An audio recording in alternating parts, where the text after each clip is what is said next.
Welcome to Words from My Face. On tonight's show, we're talking about where would a Ben Affleck movie rate in the pantheon of Batman movies. And we're talking about the BBC and Netflix team up to bring you probably the most horrifying children's story of all time, Watership Down, and Nintendo's failing. Sorry, Nintendo, you're just not doing as good as you should. We don't pull our punches here at Words from My Face. Okay, that's not the whole story, but get into things. I told you the whole story right now, then the rest of the show. Yeah, I'm just gonna rabble on. I like to do all this stuff until we get to the point where I will be right about now. And what's going on, everybody? Welcome to Words from My Face. My name is Brian. With me, as always, producer extraordinaire Britton. Yo. And we are the one and only home of the Chewbacca chainsaws.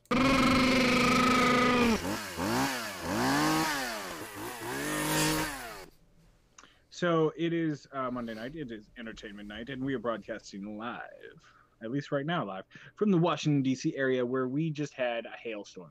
Did you see that hail that came down, Brendan? I saw white flecks coming down. I wasn't sure if it was the hail or the cherry blossoms. No, there was some golf ball size hail coming down for a second there. It was pretty crazy. Yeah, that's the thing. I saw some big things coming down. I thought it was like giant cherry blossoms or something like that. No, that was hail. Wow. Yeah, that was hail. Yeah, it was pretty out there for a while. Yeah, stuff was hitting. I thought I had a leak in my roof at one point, but now it's just stuff hitting against my window really loudly. So yeah, that was the hail for you. So yeah, we're safe. We're out of that.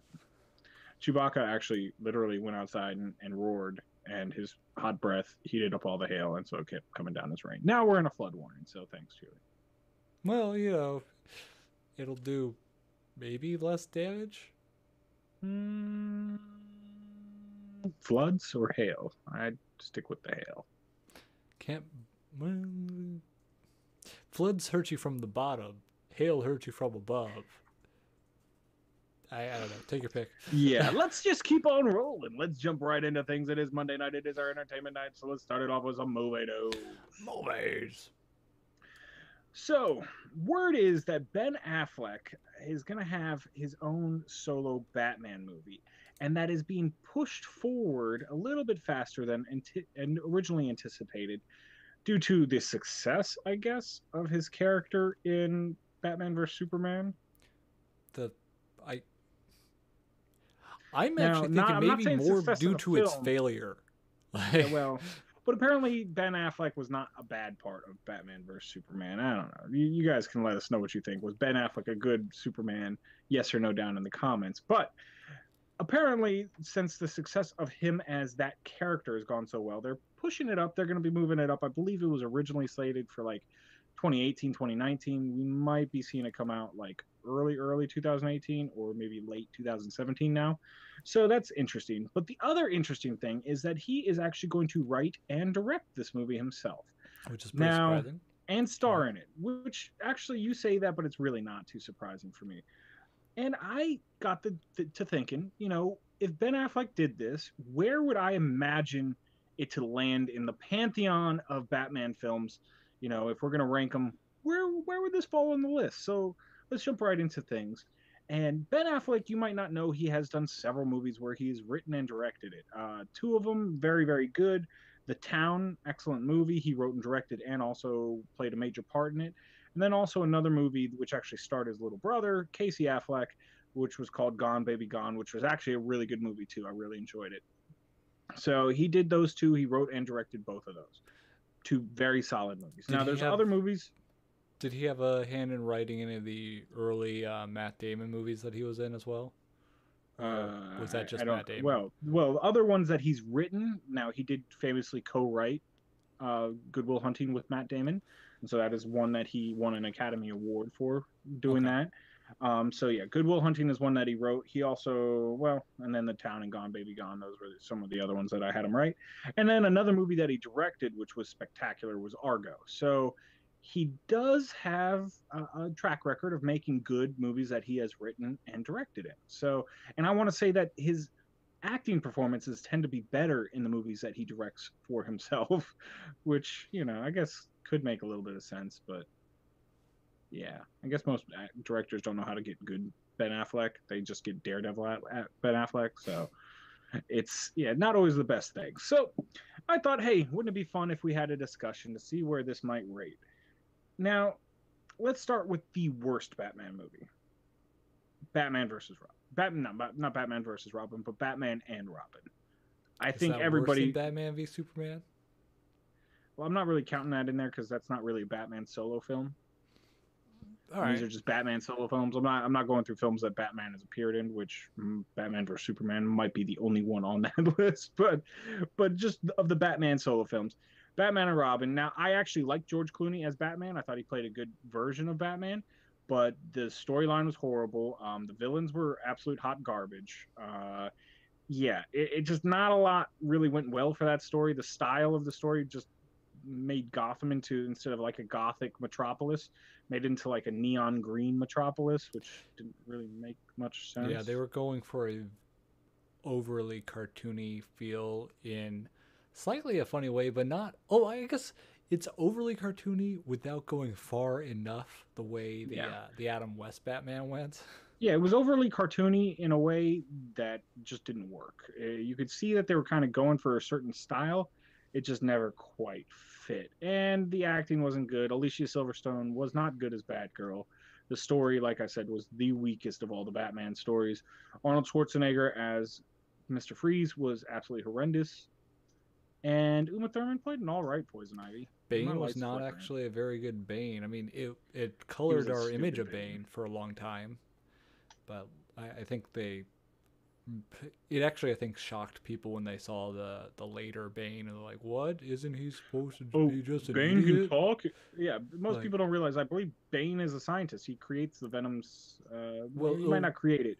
But at least he's a criminal mastermind. Like, he is actually one of the smartest criminals that Batman goes up against. He is also very strong, but that's kills Batman at one point too. Yeah. So, or at least breaks his back. Yeah, and which he did in the movie. So. Yeah. So Batman and Robin, definitely the worst on the list. Now, the second worst I'd say is Batman Forever. That was the Val Kilmer one. Even though Jim Carrey did his absolute best to pull that movie off of the brink, it still was not very good. Jim Carrey was an excellent Widow. You know, though, I got to give him that. I have a little bit of a soft spot for that one because I think that's the first Batman movie that I personally saw. Oh, well, so it's very possible. So, but Val Kilmer was not a very good Batman. I thought George Clooney was a better Batman than Val Kilmer, but Val Kilmer's movie was a little better. So, yeah, you can't hate too much either way. But that being said, again, that's where the weird neon style kind of started, I would say. But it made more sense because you had the Riddler who dresses in a really bright green outfit anyway. So it kind of fit. And Two-Face, where, he's half purple, half. Yeah, he was purple in that. That was kind of weird. Maybe that's how he was. That's, again, how he was. Yeah, I guess, that's how he is in the comics and the cartoons. So, yeah. But that one, I would say, is the second worst of all the Batmans. Now, this is where I'm not sure where the Ben Affleck one would come in. I would actually either say it would be the next or above the Tim Burton movies. Yeah, and I'm actually combining both the Tim Burton movies together, and that would be the original Batman and Batman Returns. Both of those were excellent. I like the villains a little bit better in Batman Returns, but Jack Nicklaus's Joker, you really can't go wrong. I mean, they were excellent movies. I really enjoyed them. These are good Batman movies there. I would either say Ben Affleck's movie would either come in right under this or right above it. It's one of the two. Because Tim Burton's is definitely set up a cool style for Batman. It gave you the dark, kind of gothic look of Gotham City. It seemed to set up the whole franchise pretty well, and it was the first real success story, I would say, for one of those superhero movies that were comics that got brought to the big screen. So definitely the Tim Burton movies were really good with Michael Keaton, yeah, Keaton, in those two. So it's probably either right under there or right above there. And of course, I'm going to lump them all in together. I can't imagine it'll even come even remotely close to this. But that was the Dark Knight trilogy by Christopher Nolan. Just in terms of movies, those were spectacular movies. Just taking them out of the superhero genre, they were just well thought out. It was a well-planned trilogy.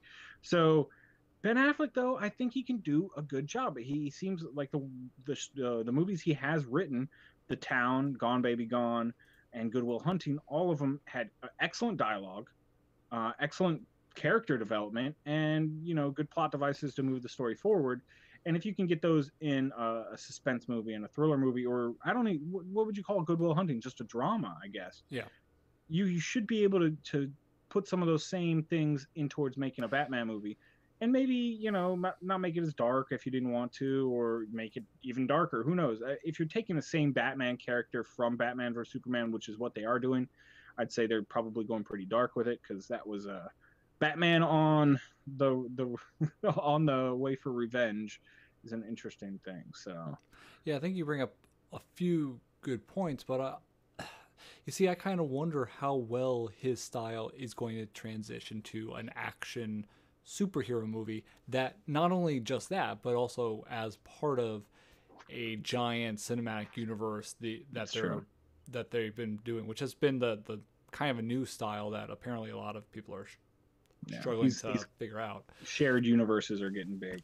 Now, that being said, yeah, you're right. It could go either way. One thing that makes me think that this movie might not be as good as I'd like it to be, which probably there's almost no way it can be as good as I'd like it to be. But there's been rumors that they're going to try to throw in a ton of Batman villains. A ton. And if you remember what the big downfall for Batman vs Superman was, everybody said they tried to do too much. They tried to throw in too many villains, too many heroes, too many this and that, and they all ended up being cameo appearances, and you can't make a movie full of cameo appearances. It just doesn't tend to work. So that can be a downfall. Hopefully he'll try to narrow that down. I don't want to see another Joker. Again, I haven't seen Batman vs Superman, but I haven't heard the greatest things about Jared Leto's Joker.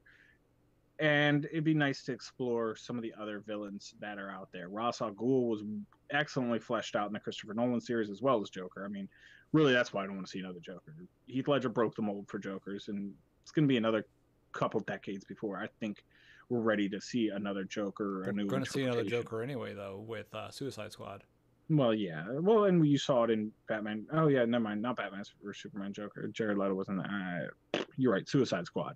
So that'll be where we see Jared Leto come out. And you know what? He could surprise me, and he could be really, really good, and could be like, okay, you were worried about nothing. You thought Heath Ledger was going to be the worst ever Joker ever, and I did. I really did. I thought it was going to be absolutely horrendous, and he turned out just being not even just in superhero movies. Again, I hate to keep it in that classification, because those movies, just as pure cinema, were great. Heath Ledger, just as a pure, character actor, was amazing playing that character. So there's different things. So I would imagine right now, if I had to place bets, that the Ben Affleck movie would probably come in right underneath. I'm going to go with right underneath the Tim Burton movies, even though I'm hoping it kind of edges them out just a little bit. That means it's an awesome movie.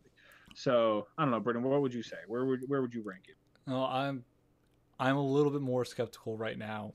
One, because yes, Ben Affleck has done some fine movies, including really early in his career. So he's had time, he's got the repertoire, but he doesn't have the repertoire for action movies, as far as I'm aware, especially not superhero movies in this context, which is one superhero movie. Not so good.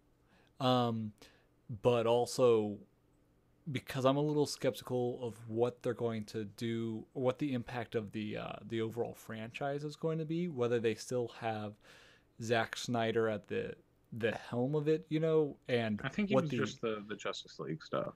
Yeah, but I thought for a while, I thought he was, even though he wasn't directing everything, he was still kind of putting in place what the big pieces were supposed to be for how things were supposed to move forward. I think he might have been a consultant. I don't remember him being a big overall. They might have moved him off. I know that they talked about moving him off of such a core involvement after the feedback from Batman v Superman. So then that might be better, but we still don't know how that influence is going to come, whether they're going to force it into the same kind of mold that Batman v Superman set up, which would be bad. I know we've already talked about Suicide Squad starting to change things up, trying to add in a little more humor. So maybe they'll give him more leeway. I don't know, but that's why I'm saying, like, things are kind of in flux. Okay, so rank it. I'm going to say that maybe below Batman Forever. I'm skeptical. I don't know. Nah, you really don't think it'll be any good? Batman v Superman was just so bad.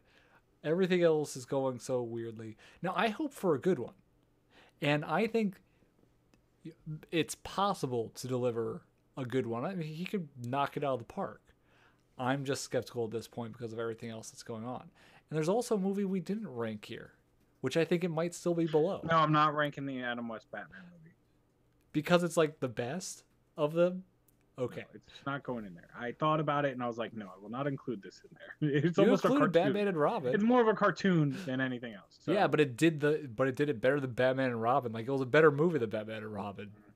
Yeah, but not much better than for completely different reasons. Yeah, because it was so bad it was good. Yeah, but hit us up. Let us know what you think. Where would you rank the Ben Affleck Batman movie? Even though it hasn't come out. Yeah, it hasn't started filming. Just play along with us here. Rank them down below for us in comments and let us know. Do you think it'll be up there with the Christopher Nolan ones or down there with the Batman and Robin one? Hit us up, let us know, comments down below, of course, at What's My Face on Twitter, Google Plus, Facebook, always good ways of getting a hold of us, but let's keep on a rolling and let's talk a little TV. So, Deadline has reported that Netflix and BBC are going to be teaming up to bring the classic children's tale, an adaptation of the 1972 Watership Down novel, to Netflix and BBC. I believe it'll be released almost simultaneously. Is it even a children's tale? Miniseries. Yes, it is a children's tale. I know it's about rabbits, but it's a pretty hefty book. Yeah, it's pretty brutal. It's pretty brutal. Now, when I was doing research on this, apparently this is still something that British families show their kids. Like, it's a good teaching tool. No. Now, if you don't know what Watership Down was, it was a movie that came out, I want to say 1978 was the most popular animated version. I believe BBC did a 39-part series back in the 90s. Yeah. Yeah, pretty long. Well, like I said, it's a pretty big book. Yeah, it was very influential at the time and still I mean, like, it's a long book too, so. Yeah, and so it follows a group of rabbits whose the natural habitat, I'd say, is being encroached on by humans and other forces, and so there's a rabbit prophecy that one of the rabbits will lead them to a promised land, kind of thing. It's been a while since I've seen it, sort of thing. All I know is in the beginning, I remember the rabbit, and he had an arrow, and he was supposed to be running towards the sun, something like that. And there's a weird rabbit prophecy in there somewhere. There's, again, I'm pulling off of my recollection as a 5 to 7 year old kid watching this movie, so it's pretty interesting. Now there's a pretty interesting cast of voices that are already announced. We have John Boyega, from Star Wars. We have Ben Kingsley, Gemma Arterton, James McAvoy, and Nicholas Hoult. So you have a pretty good cast of voice actors that should lend a pretty interesting take on this. Now, I find it funny that it seems like half of them, well, you know what? All of them are British except for John Boyega. So, I mean, they're obviously going to go with the British voices, but I wonder why John Boyega's in there. I don't believe he's British. I could be wrong, but I don't think he's British. Maybe they don't discriminate as much as you think, Brian. I'm not saying they discriminate. It would just be weird for all the rabbits except for, like, one to have an accent. Like, where did you come from? He can put on British actors put on American accents. He might have a British accent. Okay, you're right. All right.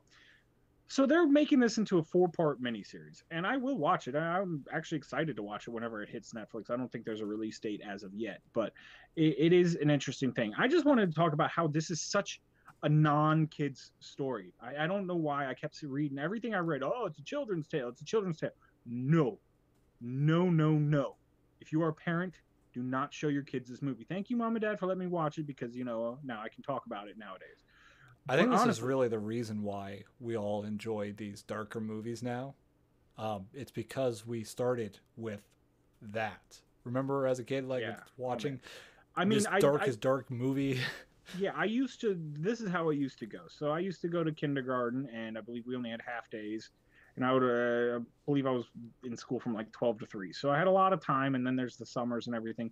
So I would watch movies over and over and over. So when Aladdin came out, boom, that was in the VCR. I watched it. Oh, it's over. Let me rewind it and watch it again. Teenage Mutant Ninja Turtles 2, the greatest movie of all time. I must have watched it over 1,000 times when I was like 6 years old. Literally, no joke. I would watch it like 3 times a day. Movies like that. Lion King, Aladdin, all those Disney movies, the Teenage Mutant Ninja Turtles movie, just over and over and over. Well, this is one of them that I did that with too. Not quite to the frequency of the other ones, but I used to watch this movie. I can remember at least watching it 2 or 3 times in a row, a couple times when I was young. And I don't know why. This is a scary movie. It starts off with one of the rabbits like having a dark premonition of like blood, like drowning in blood or something like that. It's and the voices are creepy. The animation is not over the top, but it's just enough that it's real enough that you know what's going on. Yeah. And these rabbits go on their journey to find the promised land or find their new homeland or whatever they're going for, and they have to go against the craziest obstacles. They run into humans that want to kill them. I believe that's in the beginning. Then they get past a certain part, and it's tense. I mean, the whole movie is tense. Like you're sitting on the edge of your seat the whole time. Then they run into some like dogs that want to rip them to shreds. Then they run into another group of rabbits that want to kill them. Like literally, of the like 10 rabbits set off on this journey, like 2 of them make it, and they don't like just die off screen. No, they show brutal deaths on screen. Like when one of the dogs rips into one of the rabbits, they literally show the rabbit being ripped in half. I remember there was a rabbit on rabbit fight where the 2 rabbits just clawed each other to death. It was brutal. Yeah, I remember reading the books, and I don't remember the books. The books didn't necessarily feel as dark, but the books are pretty dark too. There, and it has kind of a more of an ominous feel, but it's hard to match how that cartoon was done because it's not just the brutality; it's the art style was all the colors were just very dark. The art style was kind of weird and distorted and like rough. The way that they did it, and I'm only vaguely remembering. I remember the book better than the movie at this point. But even though I think the movie is possibly some of my earliest memories, because while you were watching it, I was watching it, and I'm younger than you. Yeah. So, yeah. And I don't, but I just remember like weird things happening. Probably, yeah. And how this ever got like a reputation as being a good movie to show kids, I wouldn't even want to let anybody under 13 watch this movie. It's a hard PG-13 right there, man. It's a scary movie. Scary movie. Now I haven't watched it in probably about 23 years. Day. I do. I really do. Like sometimes I'll wake up and be like, "Oh, rabbits being eaten by dogs. Oh no. Like where's this coming from? Oh no, rabbit, don't kill that rabbit." Yeah, like, and I think the book even brings out more ominous aspects because one of the events is they find another bunch of rabbits where everything seems great, and they start to realize like, wow, you have like weird, cool conveniences here, and all this food, and everyone's seems hefty. And then they're like, weren't there more rabbits yesterday? It's a farm. What? Yeah. What happened here? What do you mean? You're just ignoring the fact that we're all dying. They being eaten. So I mean, yeah, it does have some good lessons in it, but again, yeah. So let's see what Netflix does with it. I don't know. Maybe they'll tone it down a little bit, or maybe they'll keep the same intensity. Who knows? I can't wait to watch it. Yeah, it will give me more nightmares. I'm more than willing to have a couple nightmares to watch this 4-part miniseries. But let us know what you think. Is this a movie you watched when you were a kid? Are you excited to watch a Watership Down movie? 4-part miniseries. And it is being done by Netflix and BBC, so you can imagine that it's going to be top-tier quality. But hit us up, let us know what you think. Comments down below, of course, at What's My Face on Twitter, Google Plus, Facebook. Always good ways of getting a hold of us. But let's keep on rolling. And let's do something called Headlines. Headlines. So this is just a segment where I scroll through the IGN feed and just read some headlines and say something about them. Pretty self-explanatory. Okay. That's what you do. So let's start it off. So apparently they want to know when the Star Trek show should be set. When do you think, Brendan? When would you like the new Star Trek show to be set? Old Republic. Is that a Star Trek or Star Wars thing? You're right. Still, yes, I want it set in the Old Republic. Well, hey, let's create an era called the Old Republic and let's set it there. I'm cool with that. The Old Romulan Republic. There you go. The Romulan Republic. Yeah, before they were just whatever happens to them. Like I guess depends on which Republic. They were like an empire. Yeah, they were a republic. I thought. Because they have a senate and everything, and that gets destroyed. Better. I thought they were a republic. But you know what? If they weren't a republic, now they will be a republic, and that's the era that this will be set in. Okay. Whatever time that they were. We just created an era for you, Gene Roddenberry, even though you're dead. Dud, dud, dud. Let's move on to the next headline. And all it says is Gotham Azrael review. And so what I'm going to guess is that Azrael has popped up in the Gotham TV show, which I didn't think he was a real character. I thought he was created for the video games.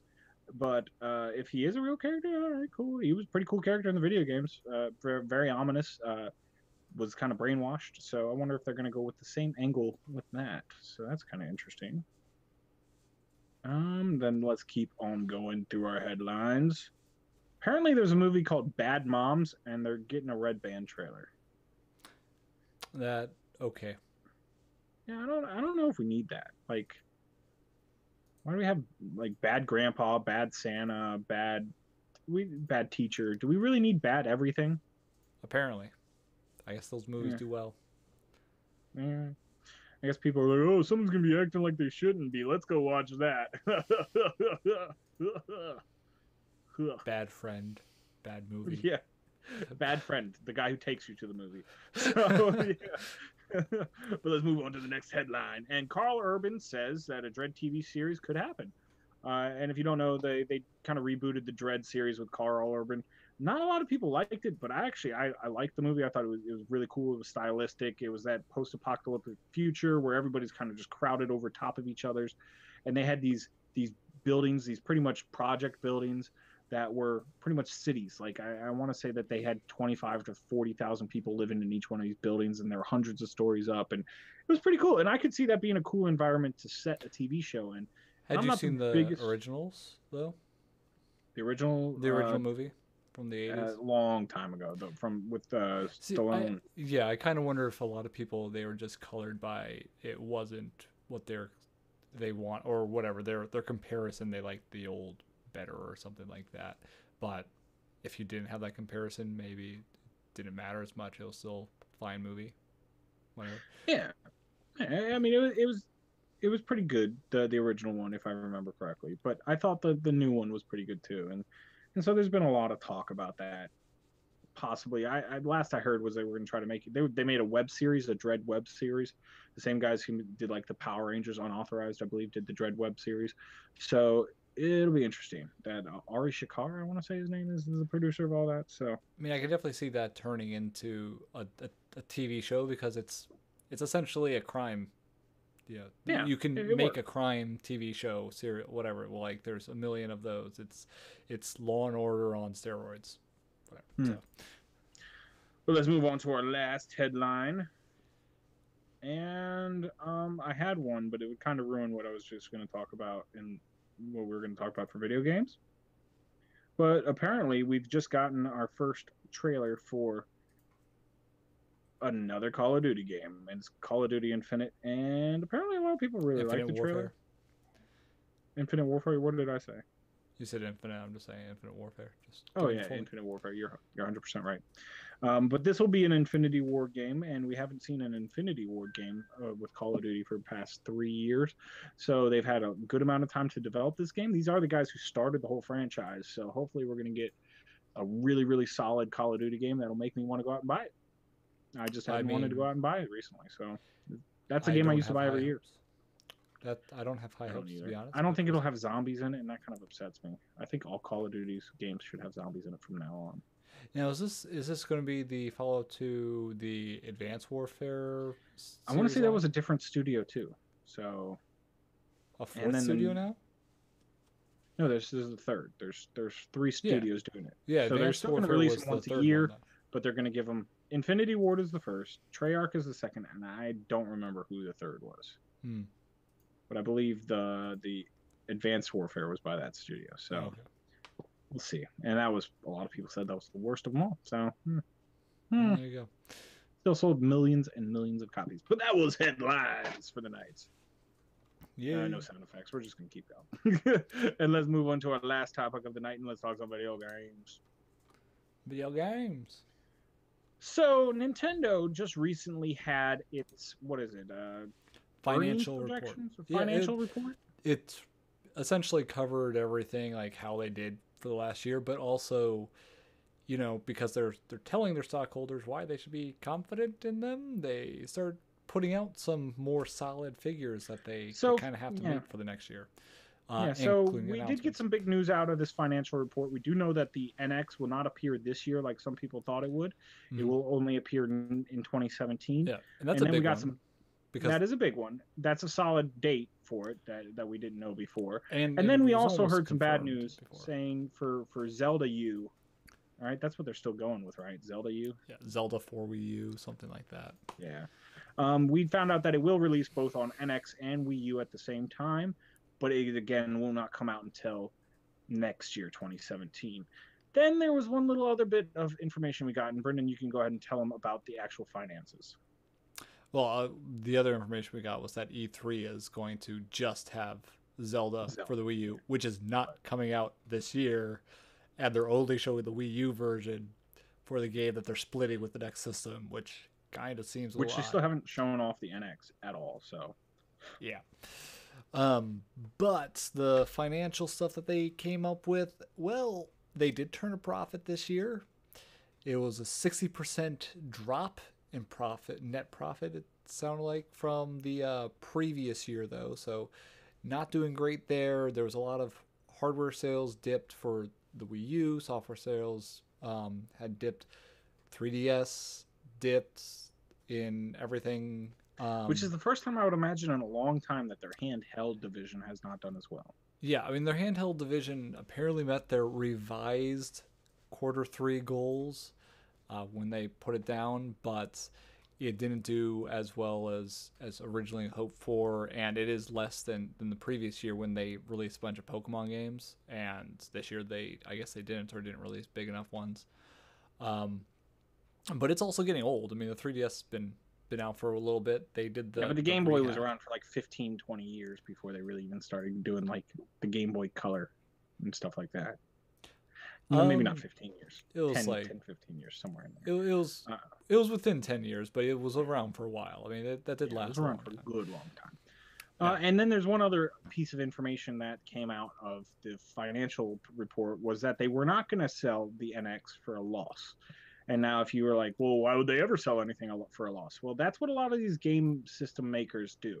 Like PlayStation 4, Xbox One, they come out and they actually sell it to you for less than it'll actually, and the Wii U cost them to make. The Wii U is Wii U as well. This was the first system that they did that with, that Nintendo did that with. Oh, sold it for a loss. Yeah, that was that had been an industry standard thing to do, but apparently Nintendo had not been doing that until the Wii U. And well, and that's another reason the Wii U failed, because they didn't sell it for a loss. Well, if they had, or they did sell it for a loss, but then they didn't have enough third-party people licensing and stuff for their games, so they couldn't make the money back from the software sales. So, yeah, Nintendo's a little bit backwards. But the reason we're talking about this is because this is not sounding good for Nintendo. Yeah, they still turned a profit this year, but they didn't turn as big of a profit as last year. And I want to say you told me that the 3 years before that they ran at a loss. So. Yep. It's they're up and down, up and down, up and down. And here's the thing: Wii U ran out of steam. They already released they released the Mario game, they released the Yoshi game, they released the Smash Brothers game, they released all the big games that you would get out of Nintendo. They've already released it within the first 2 years of the Wii U. How long's Wii U been around? It took them. The Wii U's been out for like 4 years-ish now. Or has it been out that long? It's coming on 4 years this year. That's how little of an impact it's had on the industry, man. Or by the end of this year, it'll be the 4 years or going on to the 5th year. So, but you're right. They did eventually get everything out. It did actually take them a little while to get some of the big hits out. They should have gotten Smash Brothers out a lot earlier. They should have gotten Mario Kart out a lot earlier. But those are out now. Yeah, they should have gotten those out at launch and then enticed the third-party developers to come on in and make some games for their stuff. But they like to think that, everybody wants this new crazy technology. The nunchuck was so great for us. Yeah, it was good at the beginning when people were like, hey, what's that? Hey, that's kind of cool. For the next 20 minutes, why did I buy this system for 20 minutes worth of gameplay? And that's kind of what happened with the Wii U. Yeah, the gamepad is a really cool idea. But again, it's putting another step in between you and just playing games, whereas everybody can pick up an Xbox controller, PlayStation 4 controller, and almost intuitively get at it. Yeah, I think actually the problem with the Wii U was somewhat the opposite. People thought that the nunchuck and the motion controls were cool. It got a lot more people interested in gaming than normally would be. And then they appealed to faded broad away just as quick. It did. But the Wii U, on the other hand, the gamepad, people didn't really get or have that much interest in initially, so they didn't get the huge surge. They didn't start. They actually got more interest later on, I think, as more really core gamers starting to realize, oh, hey, they did some cool stuff with this, but it didn't get that mass appeal. It didn't grab people initially. It was kind of gimmicky.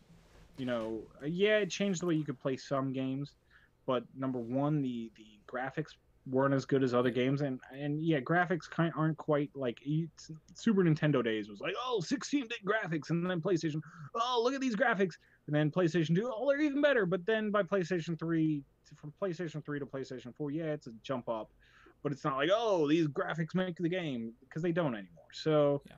I think they kind of went away from that, but I think they really what they did with the Wii U was they really missed the mark of the target audience for gamers now, which is really like the late 20s, 30s range is the biggest gamer market right now.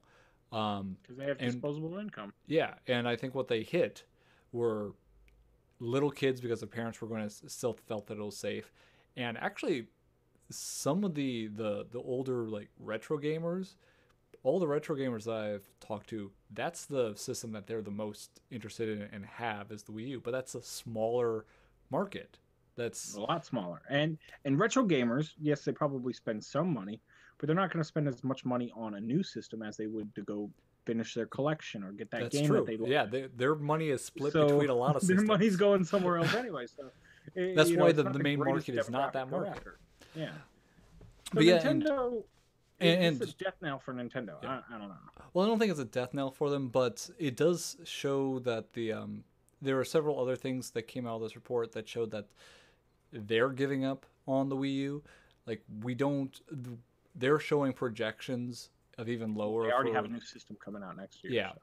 They're already anticipating less than 1 million sales for the Wii U this year.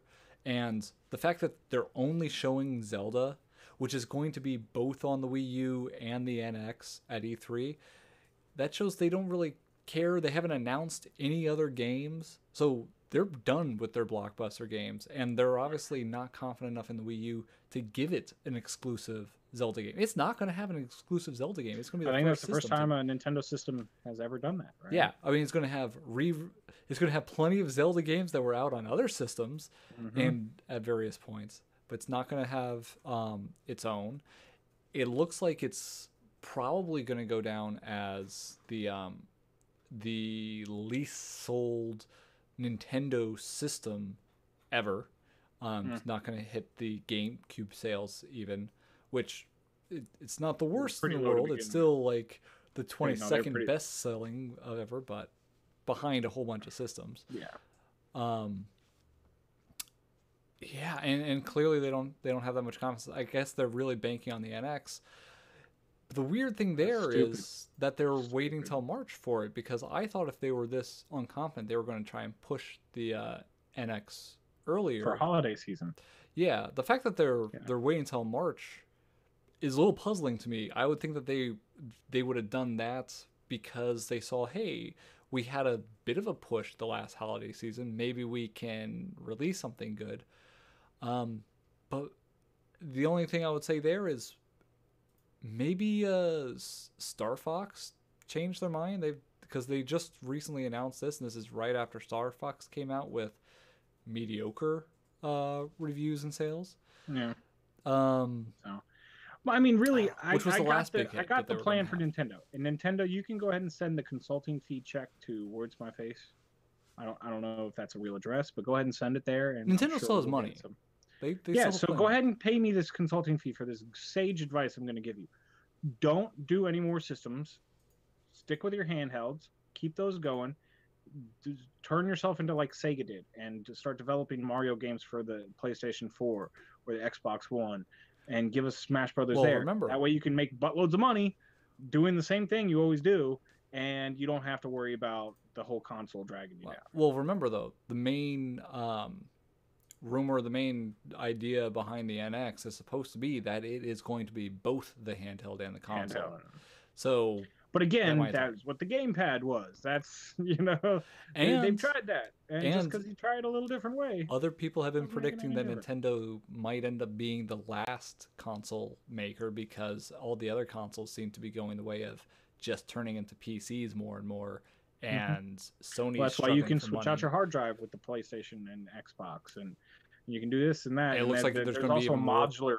Yeah, it looks like they're going to have more modular stuff in the works. Yeah, so it is what it is. Is this the end of Nintendo's era, or are they going to keep going? Hit us up. Let us know what you think. Comments down below, of course. At What's My Face on Twitter, Google Plus, Facebook. Always good ways of getting a hold of us. That's it. We're done. I don't want to talk anymore. Done. Bum. Here we go. I don't know.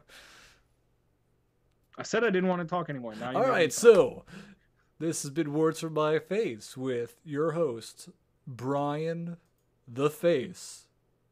Brian the Face. Okay, is that my nickname? I give you really cool ones like Tyrant of Cool or Producer Extraordinaire. Your name is in the title. Your name is in the title of the show, though. All right, I'm Brian the Face. Go ahead and pull us out. What are you going to give yourself? The Tyrant of Cool, Brendan. Damn it! You can't just give yourself the awesome nickname. You already gave it to me. I was just, paying homage returning the favor by giving me a horrible nickname is what you were doing. Brian the Face. What is wrong with the face? That's a horror. Like, am I part of the A team here? Am I Face Man or? Wouldn't you like to be part of the A team? I actually would. That'd be pretty cool. Actually, yeah. But I don't want to be called the Face. All right, I want to know that. Would you like to be called Words? Brian Words. Brian Words. All right, looks like I'm just not gonna get a good nickname. All right, I give everybody cool nicknames, but not me. I do. Whenever we have guests on the show, I give them interesting nicknames, which we haven't done in a while. We need to think about getting another guest on the show. All right, I'll get you some pop stars. I mean, they don't have to be pop stars.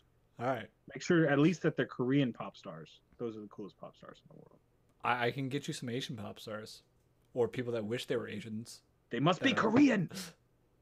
What if they want to be Koreans? Would that just be more interesting? It would be an interesting interview, that's for sure. I'd get to flex my interview muscles.